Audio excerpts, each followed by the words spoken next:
Podemos dizer que ele sempre foi um homem dividido, seja entre Brasil e Portugal, entre ser conservador e ser progressista, ou até mesmo entre dois amores. Mas o primeiro imperador do Brasil teve sucesso dentro de todas essas contradições, firmando o país como um estado independente. Ele fazia o que queria, porque não tinha quem segurasse ele. Desse lado ele puxou um pouco a mãe. Ele não ficava muito preso às cerimônias do palácio. O casamento entre Dom Pedro e Dona Leopoldina foi uma união entre Portugal e Áustria. Em 1822, ele conhece aqui uma paulista chamada Domitila de Castro do Canto e Melo. Isso faz com que a própria imperatriz se sentisse muito incomodada. As ideias do Dom Pedro, ele não combinava com as ideias do pai. O pai era um absolutista convicto. Dom João, portanto, retorna a Portugal, deixando aqui seu filho, Dom Pedro. É o início daquilo que a gente chama processo de independência. Não era se, era quando seria proclamada a independência. Não foi um processo pacífico. É um processo envolto de guerras. Longe de ser perfeito, Dom Pedro I tinha uma personalidade muito complexa. Mesmo com um viés autoritário, ele foi o primeiro governante a olhar para o Brasil como uma verdadeira nação.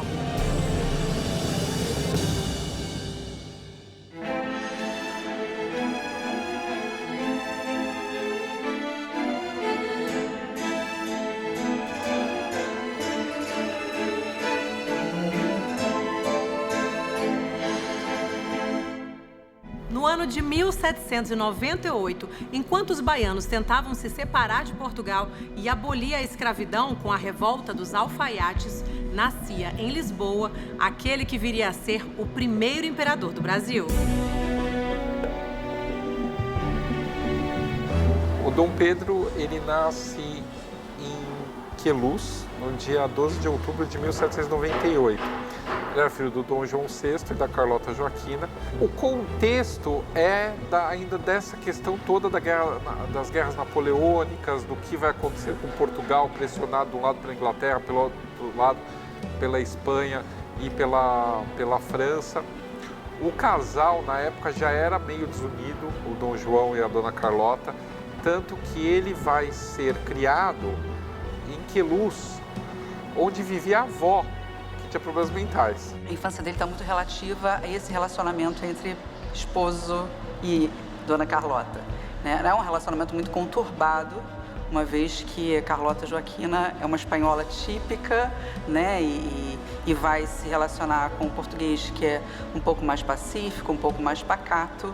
E nessa relação entre os dois, há também uma disputa pelos filhos, né? Dom Pedro é o quarto filho do casal, o segundo do sexo masculino, e há uma predileção de Carlota Joaquina por Dom Miguel, e enquanto Dom João fica mais a favor, é mais amável com Dom Pedro. O pai prefere ficar no Palácio de Mafra e ele fica sendo criado lá no Palácio de Queluz, com a avó. E ele vai ter um tutor que veio do Brasil. O primeiro tutor dele, ele era um ex-padre que acaba indo para Portugal e virando professor em Portugal. Dom Pedro vai viver algum tempo com a mãe em Queluz, né? Embora fique algum tempo também vivendo com o pai em Mafra, uma vez que o casal não vivia junto, né? Os dois viviam cada um em uma residência em função dos grandes conflitos e das brigas entre os dois. Então, a infância de Dom Pedro em Queluz é uma infância bem atípica, porque a educação de príncipe é dada a Dom Miguel, enquanto Dom Pedro tem uma infância mais livre, mais liberta, né? Isso vai se refletir, inclusive, na fase adulta dele.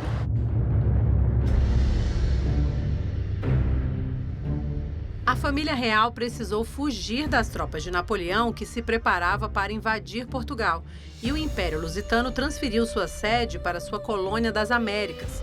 Assim, o pequeno Dom Pedro de Alcântara desembarcou no Brasil em 1808, ano em que completaria 10 anos de idade. Há livros em que conta que, em determinados momentos, ele fica muito irritado com a educação muito formal. Então, ele sai e começa a varejar os animais ao redor do palácio, o que mostra uma certa inquietude em relação à questão mais tradicional da educação. Na verdade, Dom Pedro começou a ter uma relação muito mais próxima das pessoas comuns, né, dos escravos, das pessoas do dia a dia, digamos assim, do entorno do palácio, né? Existe aquela expressão, né, que Dom Pedro I no Brasil era muito mais das cavalariças do que do palácio. E ele fazia o que queria, porque não tinha quem segurasse ele. Desse lado ele puxou um pouco a mãe. Então assim, se ele queria estudar, ele estudava. Se ele não queria estudar, ele não queria estudar. E ele era muito disperso. Eu tenho quase certeza que ele tinha déficit de atenção. Não é possível. É muito forte a questão dessa coisa que ele não conseguia se concentrar muito tempo numa determinada coisa. Mas ao mesmo tempo você via que ele tinha uma inteligência muito grande.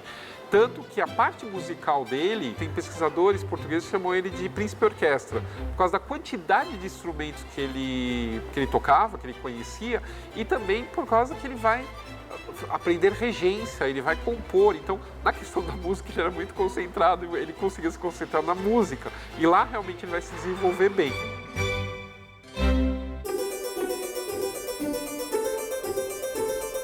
Dom Pedro é conhecido por ser exatamente esse homem muito ativo, né? Ele não ficava muito preso às cerimônias do palácio, né? Nem na juventude, muito menos depois, quando mais velho. E ele encontrou no palácio um grande parceiro de aventura, que é o Chalaça. Chalaça significa jocoso, né? Significa uma coisa engraçada, uma coisa alegre. O Chalaça, desde cedo, ele entrou para serviço do Dom João, da corte de Portugal. E ele acabou sendo expulso por causa de uma aventura amorosa que teve. A Carlota Joaquina fez ele ser expulso da corte. E anos mais tarde, ele vai ter novamente contato com o Dom Pedro e vai acabar sendo companheiro de jornada do Dom Pedro, do Rio de Janeiro até São Paulo, né, da Jornada da Independência. E ele vai passar a ser o secretário do Dom Pedro, uma das pessoas que o Dom Pedro mais confiava. Inclusive, vai seguir com o Dom Pedro na Europa, depois da abdicação, vai continuar servindo tanto ao Dom Pedro quanto à viúva, depois do Dom Pedro, a imperatriz Amélia, lá em Portugal. Muita gente estava a par das façanhas amorosas do jovem Pedro, mas depois de demoradas negociações diplomáticas, o Marquês de Maria Alva parte em direção à Áustria para pedir a mão da princesa Leopoldina em nome do príncipe do Império Luso-Brasileiro. A mão de Leopoldina foi pedida num momento histórico muito importante, que é o Congresso de Viena. Ali começam os arranjos do casamento dos dois. O Congresso de Viena, na verdade, é o marco final da expansão napoleônica, quando Napoleão é vencido e as nações europeias começam a fazer a reorganização do território europeu. Os casamentos entre membros de famílias reais e imperiais eram, na verdade, acordos entre estados, né? Alianças formadas ou para, digamos assim, incorporar novas áreas no futuro, ou para selar paz, para selar acordos, né? Então, esse casamento entre Dom Pedro e Dona Leopoldina foi uma união entre Brasil, ou melhor, Portugal, né, digamos assim, e Áustria.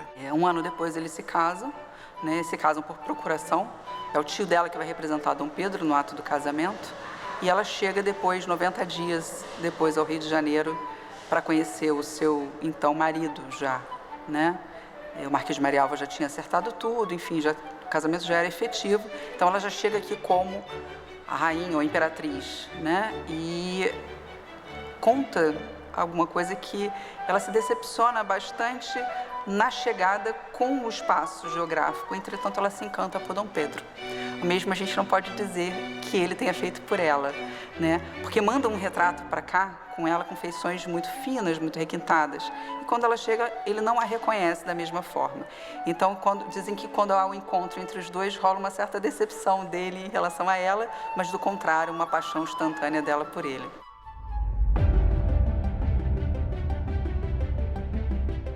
Em 1820, uma crise política se agravava em Portugal e a ordem era colocar o país novamente como centro administrativo do reino.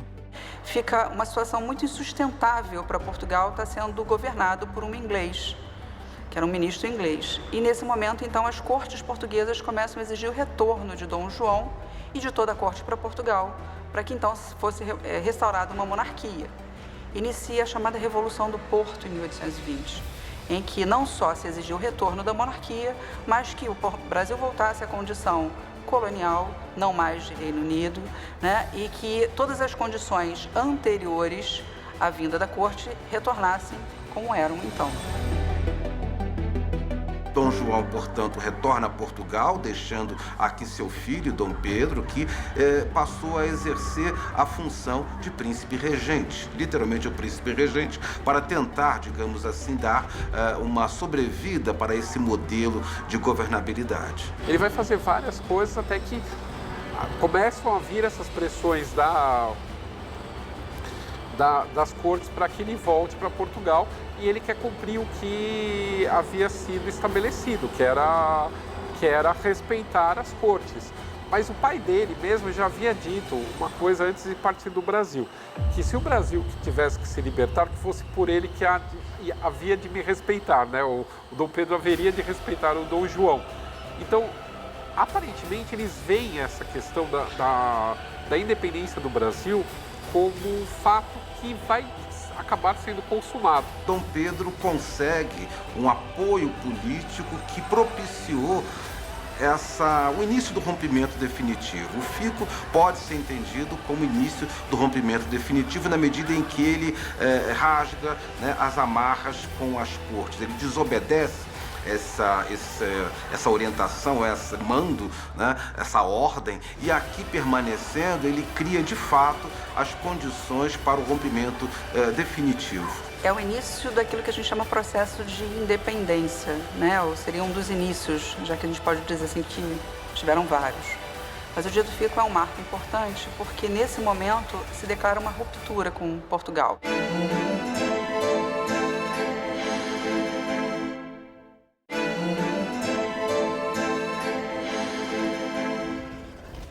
Quando o ano de 1822 começou, já estava claro que o Brasil ia se separar de Portugal. Isso porque Dom Pedro tinha se recusado a cumprir as ordens das cortes portuguesas de retornar ao velho continente.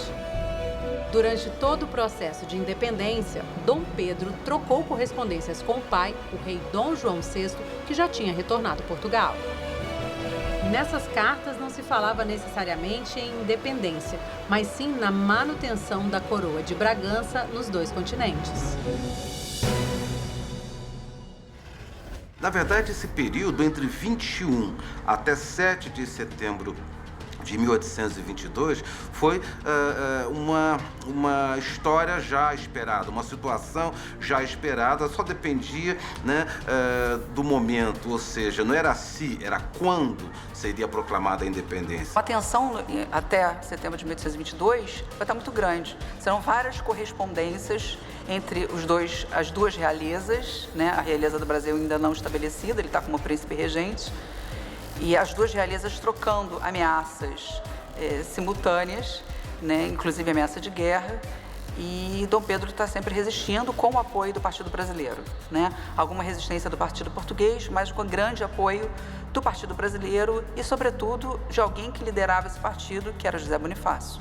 Teve o Conselho de Estado lá no Rio de Janeiro, chega aqui em São Paulo o Correio da Independência, que vai se encontrar com o Dom Pedro mais ou menos no local que a gente está aqui no Museu Paulista, Museu do Ipiranga. Então, no momento que há o grito, né, o marco histórico em que se está à beira do rio, né, que ele está indo a Santos para prestar apoio político aos irmãos Andradas, né, e que ele está no retorno ao Rio de Janeiro e que ele recebe, então, uma carta de José Bonifácio e que ele recebe a carta da Leopoldina, dizendo que se ele não fizesse, que ele não assumisse o trono, ele correria um risco muito grande, porque ou os brasileiros fariam ou Portugal declararia guerra. Ele, então, disse que está rompido o laço político com Portugal e declara o Brasil independente. Óbvio que a imagem de Pedro Américo é muito mais bonita do que a própria realidade, né? Não há um cavalo branco, ele não está vestido nos galões de guerra, né? Nos galões que se utiliza para a guerra, mas é um momento para a gente importante porque é um ato simbólico de que naquele momento houve um rompimento.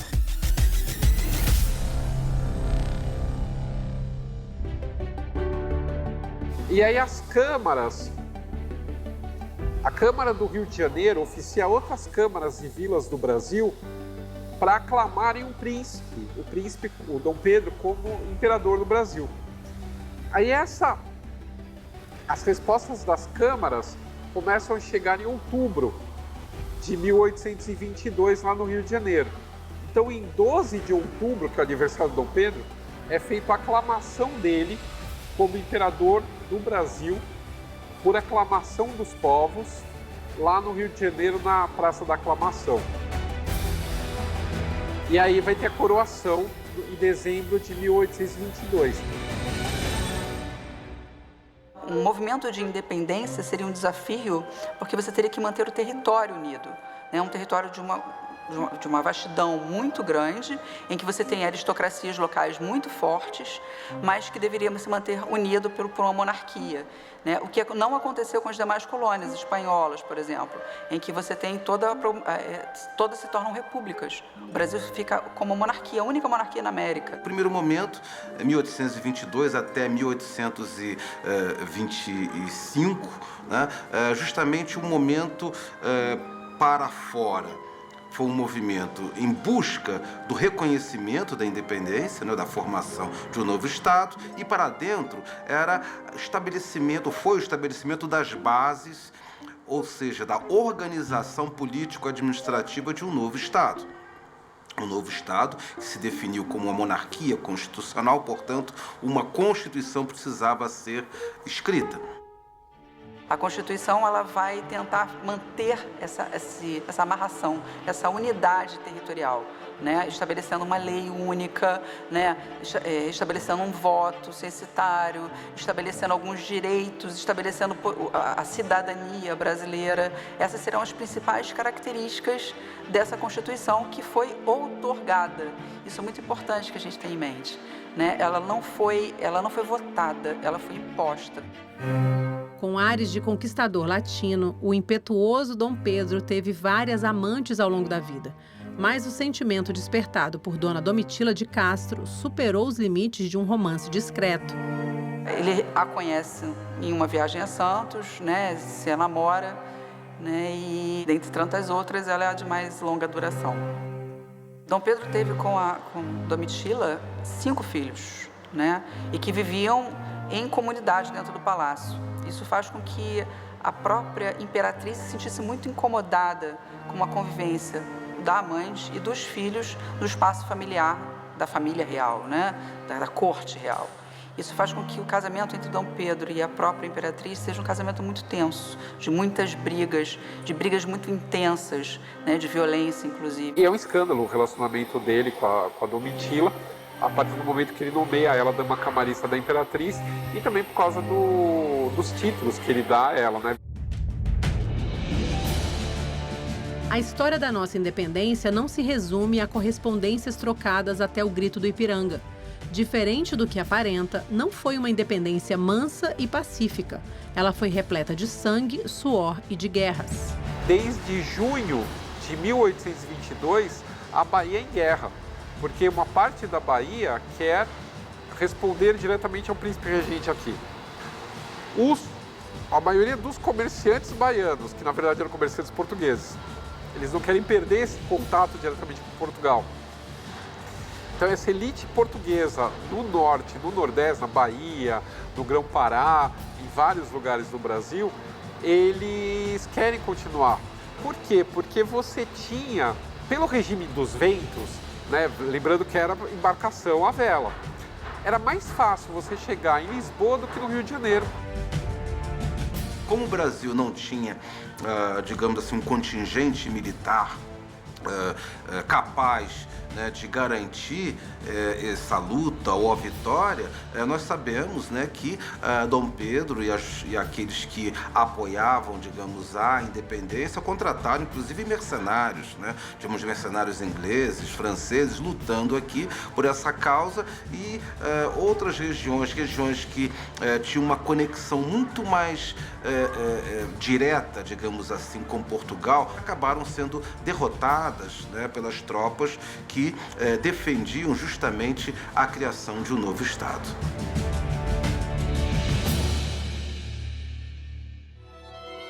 não foi um processo pacífico. É um processo envolto de guerras. E nessas guerras surgem imagens muito importantes de uma marisqueira em Taparica que consegue armar situações e expulsar tropas portuguesas, de uma mulher soldado que vai lutar ao lado de homens como Caxias, que nesse momento é um tenente ainda, mas vai lutar ao lado desses homens para combater portugueses, um inimigo comum. Você vê negros participando das tropas do exército brasileiro.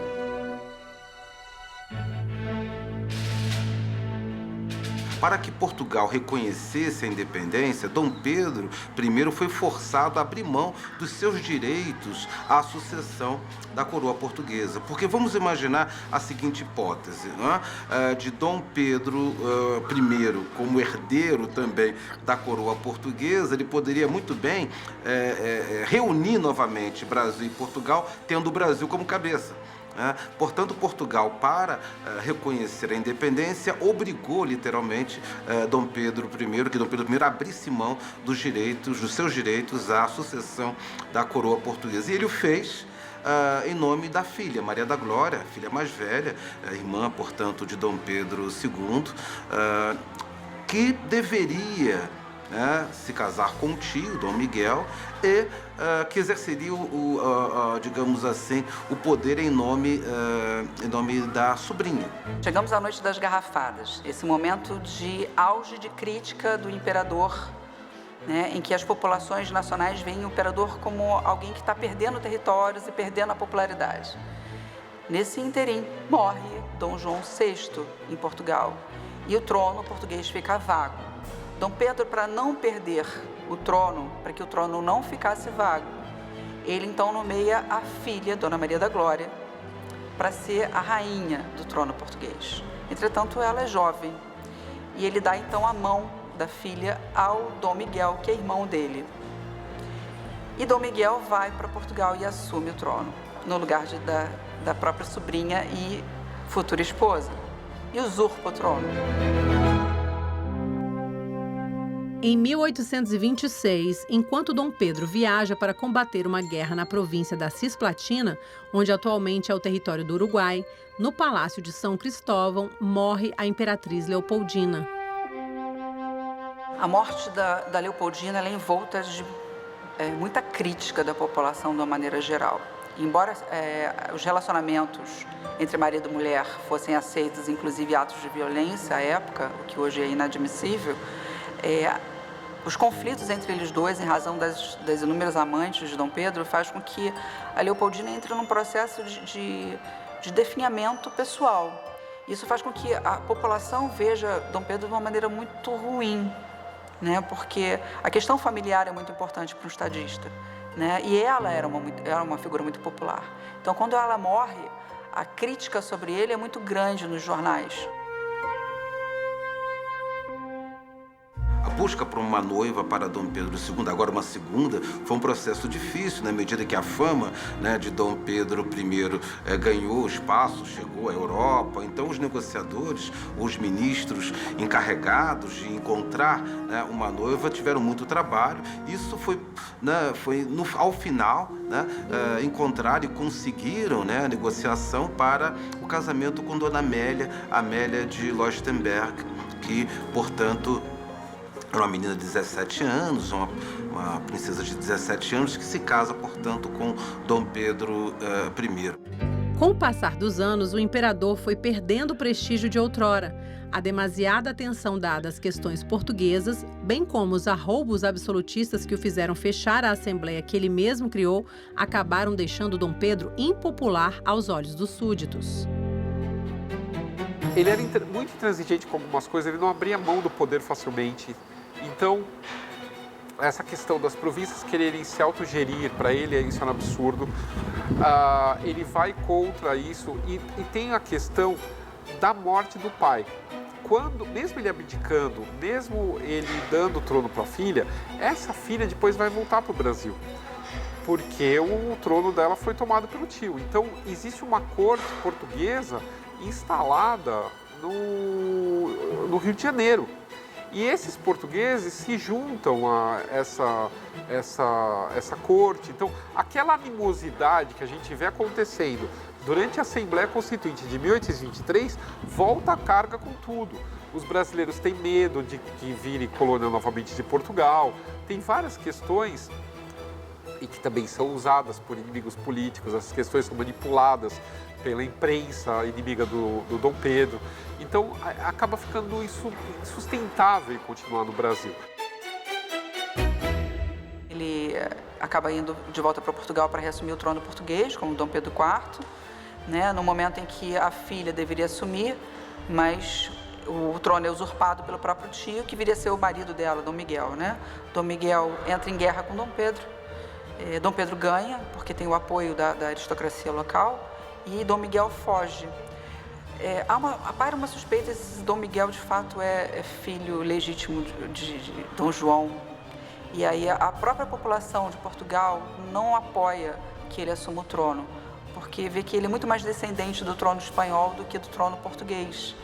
Então, a própria população de Portugal, de Lisboa, apoia a continuidade a partir de Dom Pedro e da Dona Maria da Glória. E lá de Lisboa ele vai chamar a filha e a Dona Amélia, que estão ainda na França, né?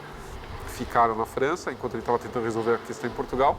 E aí a filha dele vem e assume como rainha de Portugal, só que ela era menor de idade, que nem o Dom Pedro era menor de idade aqui no Brasil.